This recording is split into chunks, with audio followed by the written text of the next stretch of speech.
চিন্ময় ইস্যুতে সবচেয়ে বেশি যে লোকটা সক্রিয় সেটা হইতেছে বিপ্লব পার্থ। দেখেছেন মিছিলে, দেখেছেন আজম নাসিরকে দ্বিতীয়বার চট্টগ্রাম সিটি কর্পোরেশনের মেয়র নির্বাচনের জন্য মনোনয়ন পাওয়া দেওয়ার জন্য ওই নাকি অমিত শাহর কাছে নিয়ে গেছিল আজম নাসিরকে।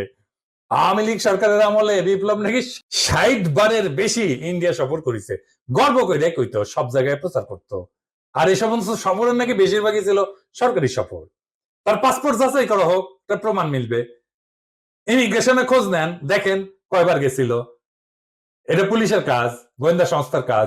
কেন একজন ব্যক্তি এতবার ভারত সফরে গেল সেটা নিশ্চয়ই কারণ আছে, অনুসন্ধান করে রহস্য উদ্ধার করা হোক।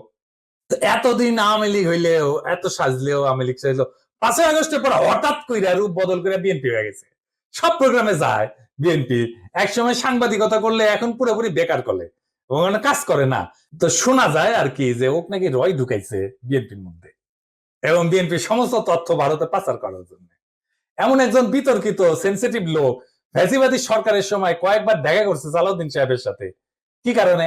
সালাউদ্দিন সাহেবকে তো কইতে হবে কেন সে সব মিটিং এ থাকে। 5ই আগস্টের পর বিপ্লব পার্থ শেল্টার হইতেছে, গডফাদার হইতেছে বিএনপির আরেক স্থায়ী কমিটির সদস্য আমির খসরু মাহমুদ চৌধুরী। দেখেন ওর সাথে, দেখেন খালি ঘুরে বেড়ায়। স্বীকৃত, এটা প্রকাশ্য এবং স্বীকৃত। অথচ গত 15 বছরের ছাত্র দল এবং যুব দল করা হিন্দু সম্প্রদায়ের প্রচুর লোক আছে চট্টগ্রামে, তারা কাছে ভিড়তে পারে না আমির খসরু মাহমুদের। তাদেরকে বাদ দিয়া লীগের দালাল ভারতীয় এজেন্ট বিপ্লবকে জন্মাষ্টমীর নাম দিয়া চট্টগ্রামের রাজনীতিতে থিতু করার চেষ্টায় মরিয়া খসরু এবং সালাউদ্দিন চক্র। ছবিতে দেখেন বিপ্লব পার্থ মোদির সাথে ছবি, দেখেছেন?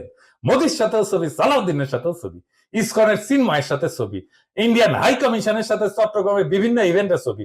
এবার বুঝেছেন তো আমির খসরু কেন অমিত শাহের সামনে জুইকাপ্পর নাম করতে যায়?